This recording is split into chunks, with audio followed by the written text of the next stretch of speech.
Welcome to I'm Writing. Today, we are going to be looking at some web based as well as phone based platforms that I utilize to help me with my writing. Thanks for joining me. So, grab your tea, have a seat, and take a listen. Thanks for coming along to I'm Writing. Today, we are going to go over some of the phone based platforms first. Thanks for joining me.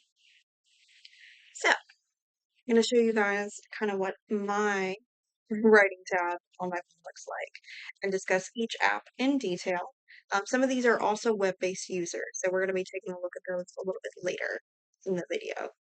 So first of all, this is my lovely phone. As you guys can see here, I've got several different platforms that I utilize. Um, Out of these platforms, I've got Wordsmith, and CF Creators or Campfire, if you're looking at the web-based platform. That's how you're going to find it. Both of those will go in detail on the online and the phone version. One of the other apps I have that um, technically has a web base, but I can't make it work, is foretelling. Foretelling is a great way if you are trying to write multiple books. You can actually click on it and do projects. So, first of all, I'm going to open up my foretelling app. As you can see here, that's our project, Magical Infinity. And you can see some of my future books. All the images I have were created by AI. My goal is to kind of have an idea of what I want a general idea of the cover to look like for now. And that way, when I get to the point of, hey, the book's done, we're looking at publishing and that kind of thing, we can get an actual artist to do the illustration that I want because I'm not a big fan of AI as a permanent solution for art. I definitely think AI is a useful tool, especially if you're wanting to see what you're envisioning in your head and you're not an artist, and you want a reference for an actual artist to look at. Because of course, we all know AI does borrow talent from other artists and half the time makes crazy stuff like people with three arms that don't exist. So definitely not moving forward with any of these images, just so you know. So again, I have it separated books at the top. I can do stuff like there's characters, world building, where I have like the city, the academy, which is the city of Raylan. Um, Raylan is the founder of the city, the first magic user in the kingdom, and that is why the city is named after him. The academy actually was not founded by him. It was one of his um, mentees that founded the academy. That would be Thomas. And anyway, that's just some of the background that I'm working on for the book that every now and then you get pieces of in the book, but really I get to know the world, which is really fun, I think, as an author, is really the world building part and why I totally recommend a lot of these applications.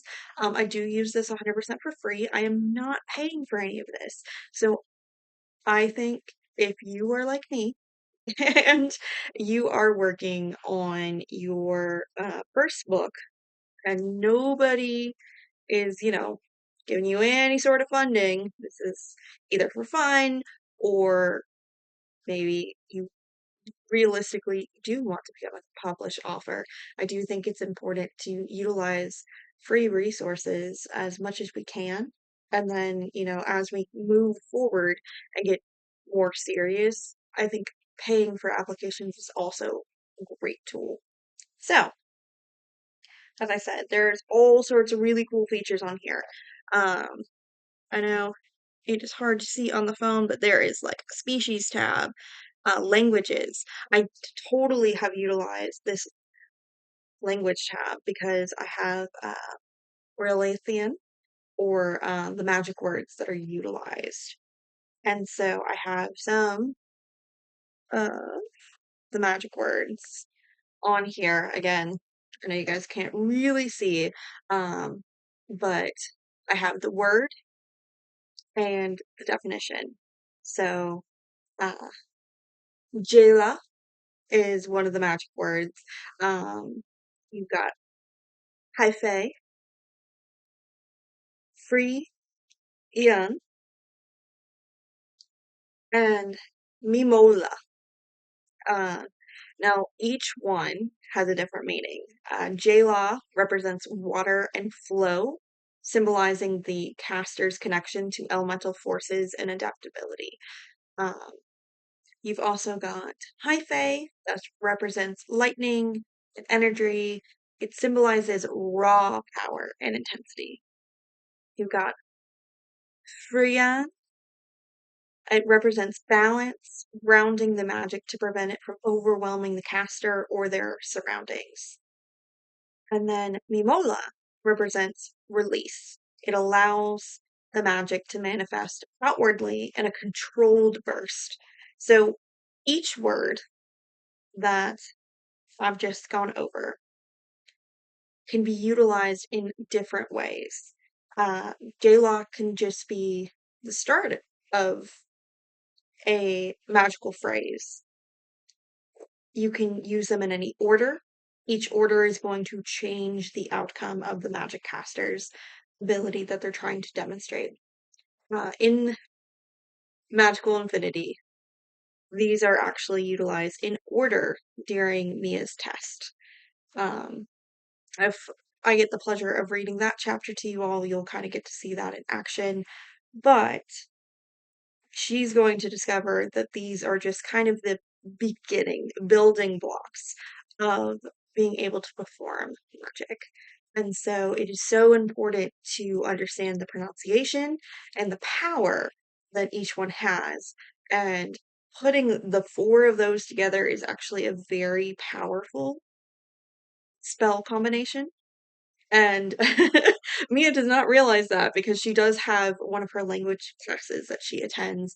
She is asked to say a spell, and she uses that, and oh, this causes chaos. Because she is, as we're gonna find out, she's kind of pretty powerful.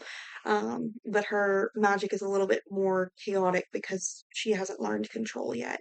And B, uh, again, most people understand that that is not a common spell. You're not going to want to use that in your everyday magic.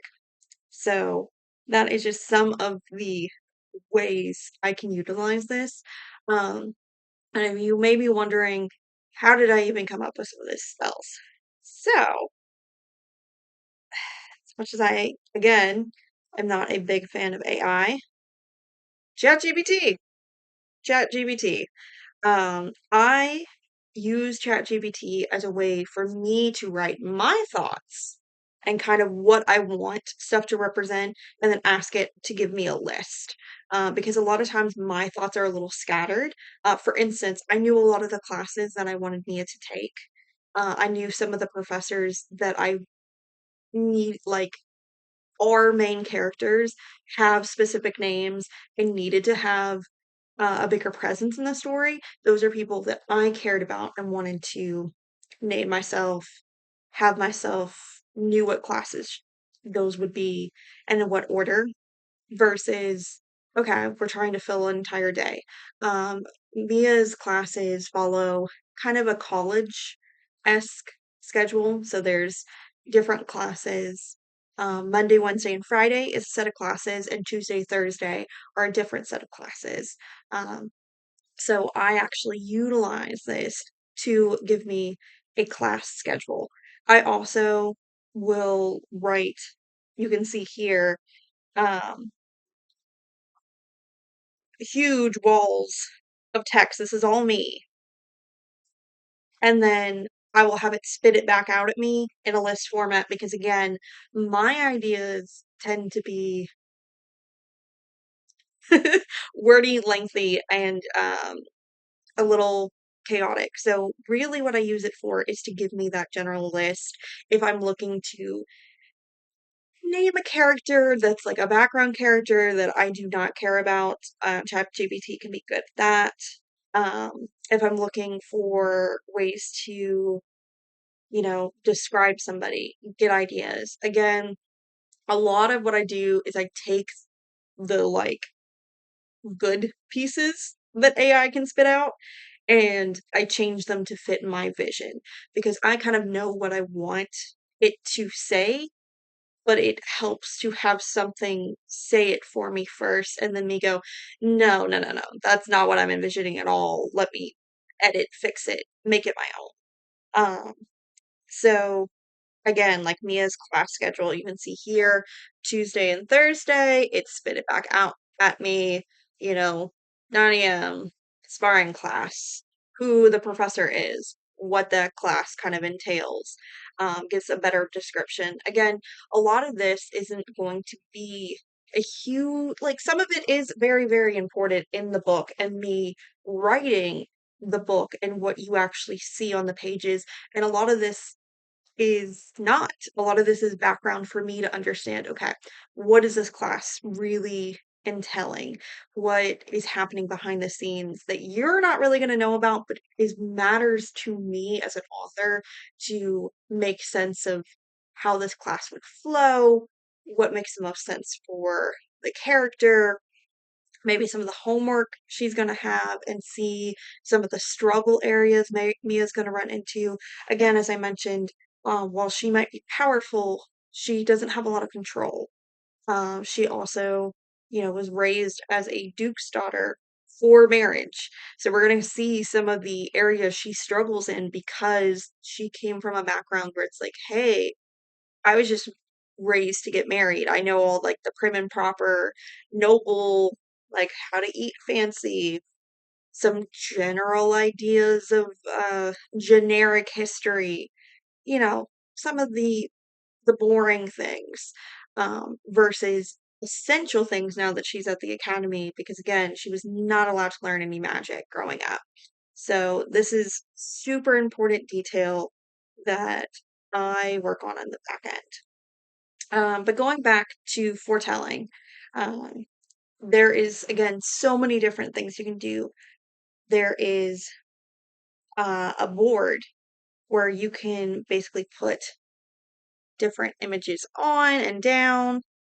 And as you guys can see, I can kind of look at different stuff. I know it seems kind of ridiculous, but I do have um, sleeves, different types of sleeves as one of my images. I can upload images in the image gallery, and that's where I can, put them on my board. I can have different labels, notes. Again, I have spells.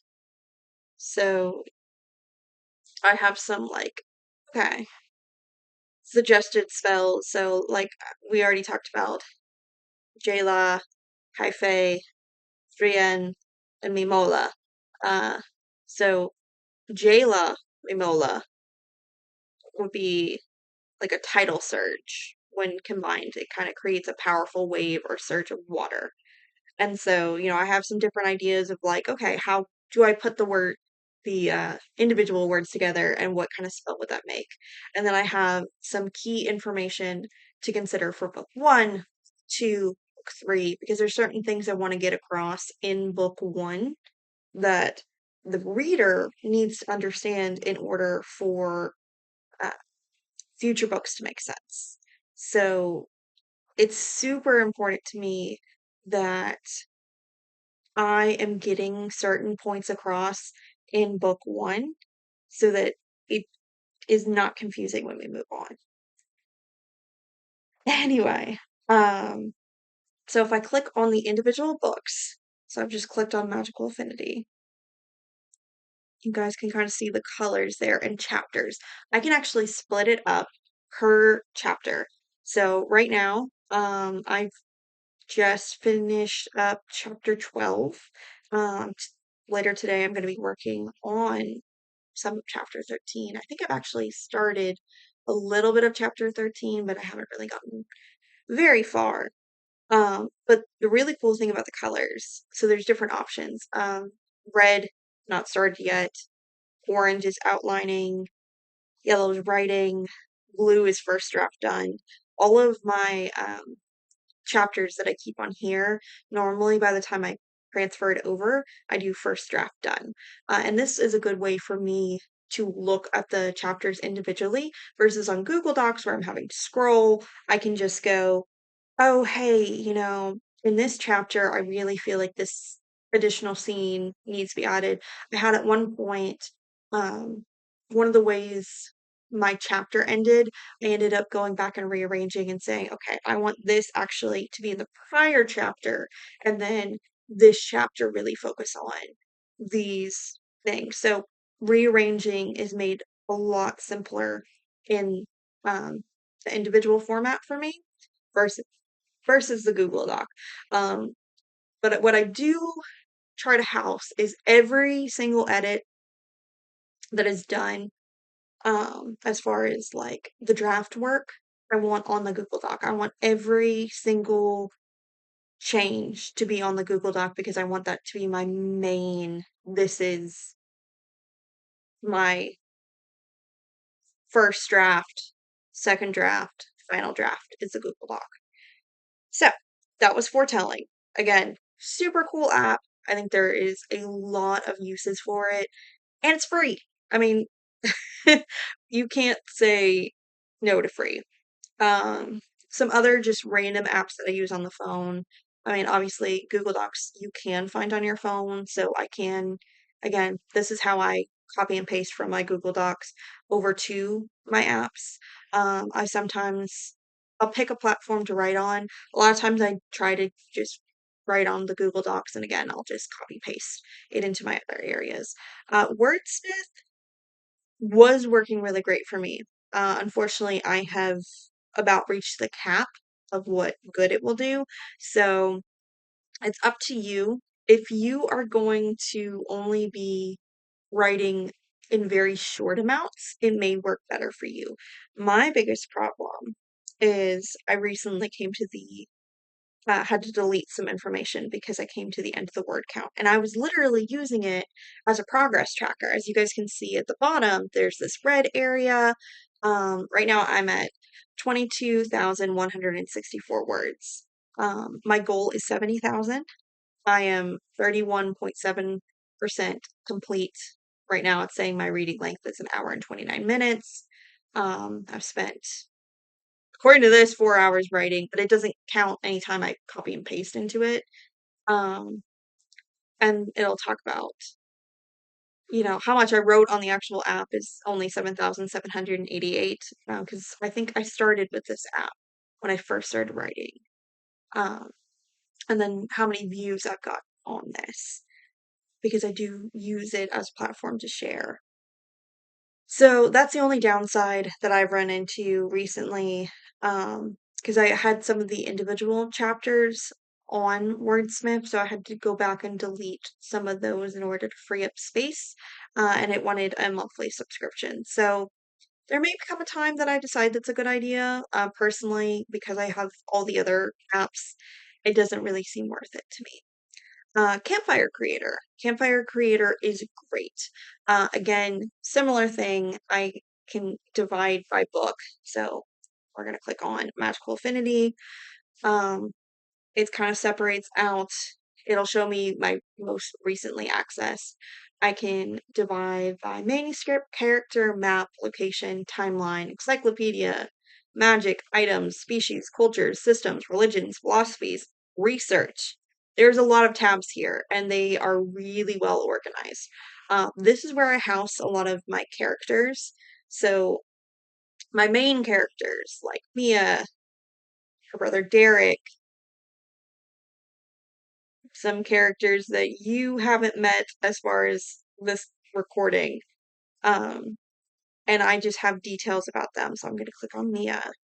So, of course, I have her full name on here, Amelia Morell. She of Whitehall. She's a woman. I have physical traits like she's brown, straight hair, hazel eyes, mostly brown, sometimes green. She's average height, like 5'4". She's not conventionally attractive. Um, so, upon first glance, she's not going to be like, um, that doesn't mean that she's ugly. I'm not trying to imply that she's ugly. I think it's just more of a Mia does not necessarily attract all the men in her life. And that's really what I was trying to go for with this character is like compared to her family, she kind of gets ignored in the attractiveness department. Of course, I have her biography. Um, she's a duke's daughter, raised to be a lord or noble's wife for the betterment of her family name. She's taught everything except for magic, other than basics, even commoners know. So she would not grow any magical affinity. At the beginning of the book, as we've seen, she discovers she has water magic and has been practicing in secret so she can get out of the arranged marriage scene and go to the academy. She has an older brother, Derek. You know, her dad actually seems to be cool with the magic thing, but her mom, not so much. She had the mysterious rep come test her on her 20th birthday, and she comes to find out later in the book that he's actually a year two student, which is unusual. Um, and it is really cool that I get to explore her background more and more. Um, as you'll see in the book, the way I've written it, there are some stuff that the reader is going to see that Mia is not. And I've done that very purposefully. Um, there are going to be times where you do get a little frustrated with Mia because you're like, shouldn't you have, you know, if you paid more attention, you would realize these things. But I also did want the reader to have a sense of like, I actually know a lot more than this other character does.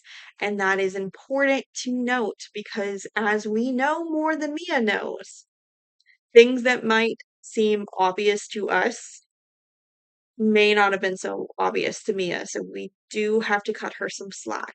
I was talking to a friend the other day, and because this series, the main character is in a love triangle, I really, really wanted the emphasis to be put on I don't want to hate Mia as a character.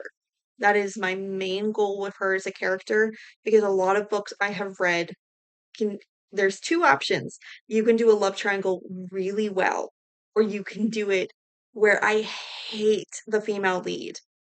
Like I just don't want her to end up with anybody. She's a horrible character. I hate her. Why? Why? So that is my main goal with the character of Mia on the back burner in my brain constantly is like, what am I feeling and thinking towards this character? Do I still like her? I don't have to love her. She's a person. She's going to mess up. She's going to be clueless sometimes. There's going to be things where you're like, oh my God, Mia. But at the end of the day, can I stand back and look at this character and go, I still like her as the female lead? Because if I ever got to the point where I don't like her as the female lead, that's not going to work for me. Um, this character is kind of a pinnacle character of the series. And if you don't like her, you're not going to enjoy the books as a whole. And so my main goal constantly in the back of my head is all right, are we still enjoying the character of Mia? And so far, yes, I am 100% enjoying Mia's character and her evolution and where she's headed. I definitely think that there is some more stuff that we're going to find out that'll change some perspectives and as Mia both grows and also understands more stuff that she never knew. And without knowing those things, she could not have gained the insight where she's at. So I know I've been talking for quite a while, but the only other app on the phone I wanted to go over is Pi. Pi is an app you talk to. So I again, this is AI. It's a little bit different from ChatGPT. Sometimes when I am trying to process, but I need to talk, because I'm a very talkative person, it is so beneficial for me to have something to talk to. So, me talking to you, guys, obviously you don't talk back here through screen. Um, versus me talking to something that will and can talk back. Granted, again, is AI very smart? But if I'm trying to process and I just need to hear a voice, that is super beneficial. Um, so because this video has turned out to be so long, what I'm going to do is I'm going to actually split it up into two parts. This is part one with the phone-based applications, going over some of the applications that I utilize that help me sort out my writing. Hopefully, you've got a better idea of the world I'm trying to write, as well as what benefits these applications could do for you in the future. Thanks for coming along with me today, and I hope to continue to see you on my channel. Um, so, thanks for listening. Thanks for enjoying. Hopefully, you had some good tea along the way. Have a great night.